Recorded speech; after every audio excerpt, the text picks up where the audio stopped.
فاسألوا أهل الذكر إن كنتم لا تعلمون. یا بطور کاروبار کے اختیار کر رہے ہیں.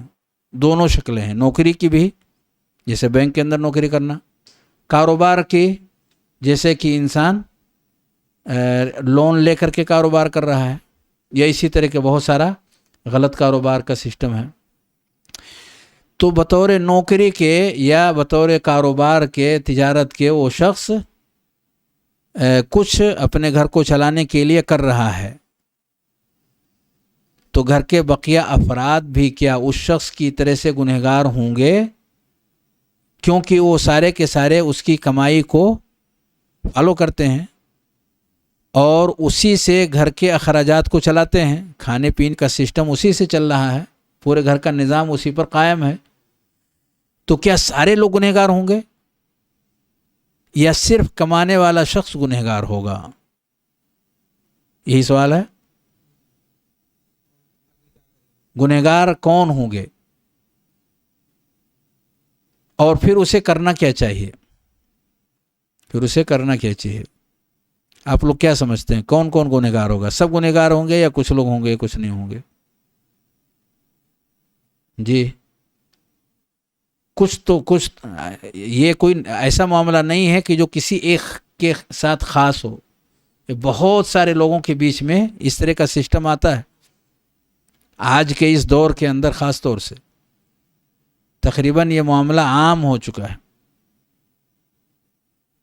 کہ ابو جان مان ہی نہیں رہے ہیں، کیونکہ ان کے لیے وہی راستہ ہے ان کی اپنے سمجھ میں، اور گھر کے لوگ بے چین ہیں. کیا کریں؟ اب کیا کرنا چاہیے؟ آپ لوگ کیا سمجھتے ہیں؟ کوئی ایک بتائیں، ہاتھ اٹھائیں. اگر کوئی کچھ اس بیچ میں مشورہ دینا چاہیں بتائیں کیا کرنا چاہیے. سارے ہی لوگ مشورہ دینا چاہتے ہیں، ماشاء اللہ. چلیے اچھا ہے. دیکھیے ہر شخص کے اوپر ایک واجب ہے، ہر شخص کے اوپر ایک واجب ہے جس کا نام ہے انکار منکر. جس کا نام کیا ہے؟ انکار منکر. اگر بقیہ لوگوں کو احساس ہے کہ یہ غلط کر رہے ہیں تو اس احساس کو زبان پر لانا ہے، اس احساس کو زبان پہ لانا ہے اور اس کی ترجمانی کرتے ہوئے انہیں سمجھانا ہے کہ یہ غلط ہے اور غلطیوں سے ہمیں دوری اپنانے کی ضرورت ہے. یہ گھر کے افراد کو جو ان کے ماتحت ہیں کچھ نہیں کر سکتے، وہ اتنا ضرور کر سکتے ہیں. اگر وہ ان کا ہاتھ روک نہیں سکتے تو اپنی زبان سے انہیں سمجھا سکتے ہیں، بتا سکتے ہیں. یہ ان کی ذمہ داری ہے. اور ایسا بھی نہیں نام کرنے کے لیے ایک بار ہم نے ذکر کر دیا کہ چلو ہمارا نام ہو گیا، ہم نے سمجھا دیا، اور اندر کوئی خاص بے چینی کی لہر نہیں پائی جاتی.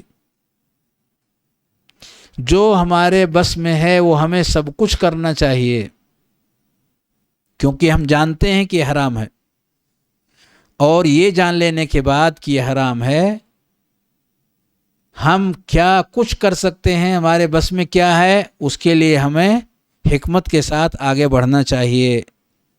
سمجھانے کے لیے، بتانے کے لیے، وقتاً فوقتاً انہیں نصیحت پیش کرنے کے لیے، کسی کا کلپ دکھانے کے لیے، کچھ اور چیز ہو حکمت کے ساتھ پیش کرنے کی تو اسے پیش کرنے کے لیے. تو ان سب میں ہمیں کمی اور کوتاہی نہیں کرنی چاہیے. دوسرے یہ کہ ہمارے دل کے اندر اس عمل کی حقارت اور ناپسندیدگی ہمارے دل میں بدستور باقی رہے. بدستور وہ باقی رہے. بدستور یعنی ایسا نہ ہو کہ ایک بار ہم نے بول دیا اور ہمارا دل مطمئن ہے، خلاص ہمارا کام تو ہو گیا. دل محسوس کرے کہ ہم غلطی پر چل رہے ہیں، دل کے اندر یہ بے چینی موجود رہے. ایسا ہم کر سکتے ہیں. تو یہ ذمہ داری ہے ان لوگوں کی جو ماتحت ہیں، ان کے اوپر کوئی گناہ نہیں ہوگا اگر وہ اپنی ذمہ داری ادا کر رہے ہوں. اگر وہ اپنی ذمہ داری کو ادا کر رہے ہوں ان کے اوپر کوئی گناہ نہیں ہوگا. اگر ان کے گارجین یا ان کے والد یا گھر کے بڑے کی طرف سے کوئی ایسا معاملہ آ رہا ہے، یعنی حلال و حرام مکس ہو کر کے ہمارے بیچ میں پہنچ رہا ہے. ہاں تو جی بتائیے کیا خلاصہ نکلا؟ کیا خلاصہ ہوا اس کا؟ ابھی جیسے یہ ہوا کہ یہ سچویشن ہو جائے تو کیا کرنا چاہیے، اس کا کچھ خلاصہ تو آیا، تو ذرا مختصر میں اس کو بتائیں کیا خلاصہ ہوا اس کا. جی، دل سے برا مانے اور ان کو بتانا چاہیے کہ یہ غلط، زبان سے بھی اور دل سے بھی یہ کیفیت ہمارے اندر موجود رہے. تو پھر کیا ہوگا اس کا حکم؟ ہم گنہگار ہوں گے یا نہیں؟ ان کی کمائی کو اگر ہم کھاتے رہیں گے تو کیا گنہگار ہوں گے؟ نہیں. ان کا عمل ان کے اوپر، ہمارا عمل ہمارے اوپر. یہ ان کا عمل ہے، یہ ہمارا عمل ہے. ہمارا عمل صحیح، ہمیں اجر، ان کا عمل غلط، ان کے اوپر گناہ. یہ سسٹم گھروں کے اندر لے کر کے چلنے کی ضرورت ہے. جہاں جہاں بھی ایسے مسائل آئیں، جہاں جہاں بھی ایسے مسائل آئیں وہاں ایسے ہی کرنے کی ضرورت ہے. اب رہا مسئلہ یہ کہ وہ آگے اپنا کچھ کرنے کی سوچے یا نہ سوچے، وہ شخص آگے اپنا کچھ کرنے کی سوچے یا نہ سوچے، اس کے اختیار میں اور بس میں جو کچھ بھی ہے وہ کرنے میں کوتاہی نہ کرے. یعنی اگر اسے ایسا موقع آ رہا ہے کہ وہ حلال چیز کو حاصل کر سکتا ہے اور وہ اس کے نان و نفقہ اور اس کے ضروری اخراجات کا مسئلہ اس کے ذریعے سے ڈیل ہو سکتا ہے، تو وہاں سے اس کو باہر جانا چاہیے. لیکن اس کے بس میں نہیں ہے تو وہ پہلا والا معاملہ جو میں نے ذکر کیا تھا وہ باقی رہنا چاہیے اس کے اندر.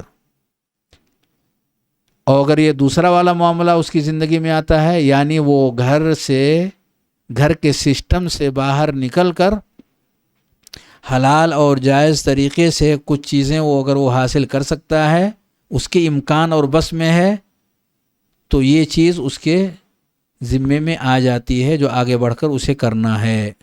مثال کے طور پر وہ پڑھائی کر رہا تھا، اس کے بس میں نہیں تھا، اسے خود اخراجات کی ضرورت تھی، قدم قدم پہ اس کو خرچے لگ رہے تھے، لیکن الحمدللہ اسے جاب مل گئی، کہیں پڑھتے ہوئے بھی سائیڈ سے کچھ ایسا مل گیا کہ جس سے وہ اپنے واجبی اخراجات کو نکال سکتا ہے. یعنی جمع کی کوئی شکل نکل آئی. پڑھائی کے دوران بھی کسی نے ٹیوشن پا لیا، کسی کو کچھ اور ہو گیا، کچھ اور ہو گیا، کر لے وہ اس کو آگے بڑھ کر کے اس کو اختیار کر لیا. اور اگر پڑھائی مکمل کرنے کے بعد جاب مل گیا اور صاف ستھرا ہے، حلال ہے، تو وہ والا سسٹم سائیڈ کر کے اور یہ حلال چیز کو پورے طور پر اختیار کر لے گا. یہ کرنے کی ضرورت ہے. یہ نہیں کہ اب ہم پڑھے ہی رہیں، اب ہم دل میں برا جان رہے ہیں، زبان سے ان کو سمجھا رہے ہیں، بس کافی ہے، پڑے رہیں وہیں پر. ایسا نہیں ہے. جب ہم جو کچھ بھی کر سکتے ہیں وہ ہمیں کرتے رہنا ہے. یہ میں نے صرف مثالیں دی ہیں سمجھنے کے لیے کہ کس وقت ہم کیا کر سکتے ہیں. جو کر سکتے ہیں وہ ہمیں کرنا چاہیے. باقی رہا ان کا معاملہ تو وہ غلط راستے سے جو چیز حاصل کر رہے ہیں وہ غلط ہے. جو غلط راستے سے حاصل کر رہے ہیں وہ غلط ہے. ایک صاحب نے سوال کیا، اسی سے ملتا جلتا سوال ہے، میں دہرا دیتا ہوں کہ اگر کسی شخص نے 10 سال کا ایگریمنٹ کیا، ایک مثال ہے، کسی بینک کے ساتھ میں کہ ہمارا یہ روم آپ کرائے پر لے لیں، یا ہمارا یہ فلیٹ آپ کرائے پر لے لیں، یہ ایک چھوٹا سا یہ روم وہاں وہ لگانے کے لیے ATM مشین لگانے کے لیے میں کرائے پر آپ کو دیتا ہوں. 10 سال کا ایگریمنٹ کر لیا, 1-2 سال کے اندر اندر اس شخص کا انتقال ہو گیا, اس شخص کا انتقال ہو گیا, اب وراثت اس کے بچوں میں آ گئی.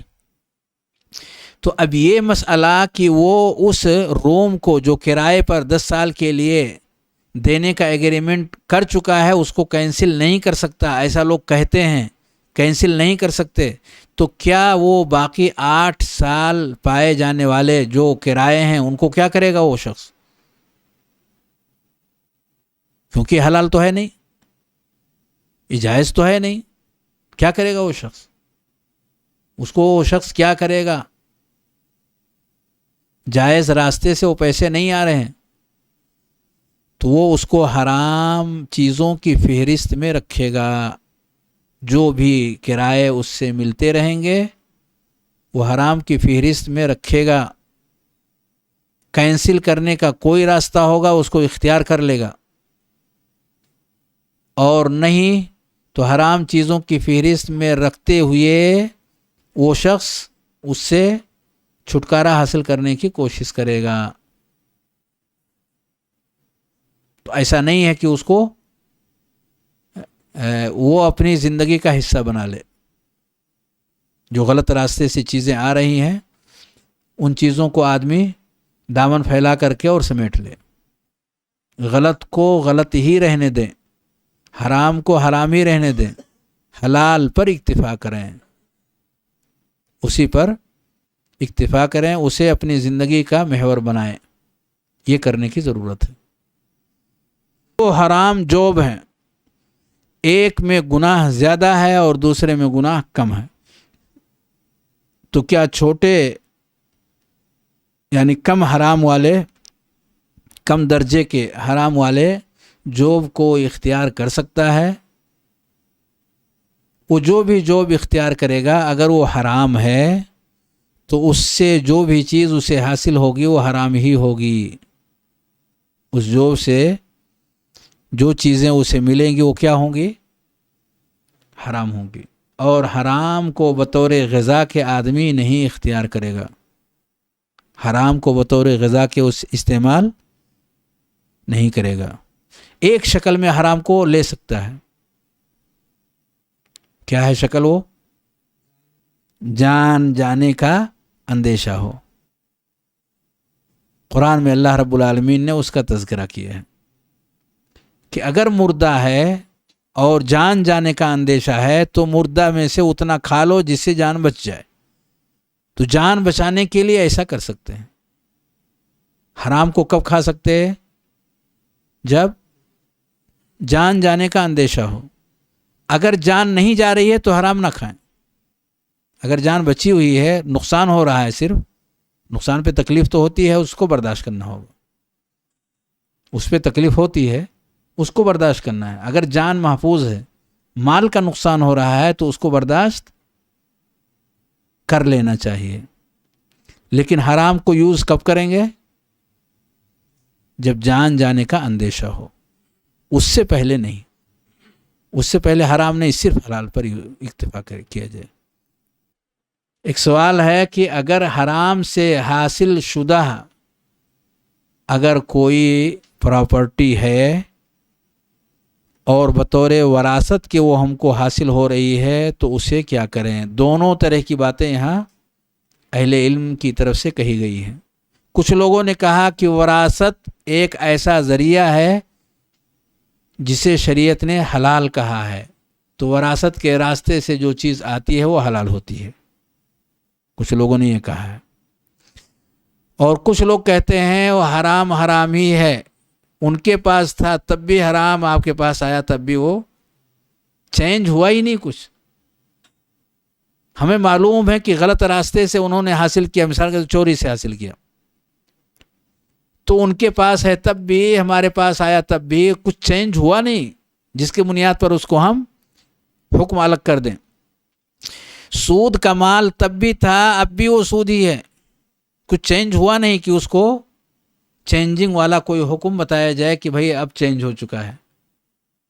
اب آپ جو ہے اس کو یوز کر سکتے ہیں، اسے استعمال کر سکتے ہیں، تو اس میں کہیں کوئی چینجنگ نہیں آئی، فرق مالک میں پڑا ہے، پہلے کوئی اور مالک تھا اب کوئی اور مالک ہو گیا ہے، لیکن مال وہی ہے، سیم ہے، اور حاصل کرنے کا جو طریقہ تھا وہ غلط تھا، اب بھی وہ غلطی ختم ہوئی نہیں، اس کو دور کیا ہی نہیں گیا ہے۔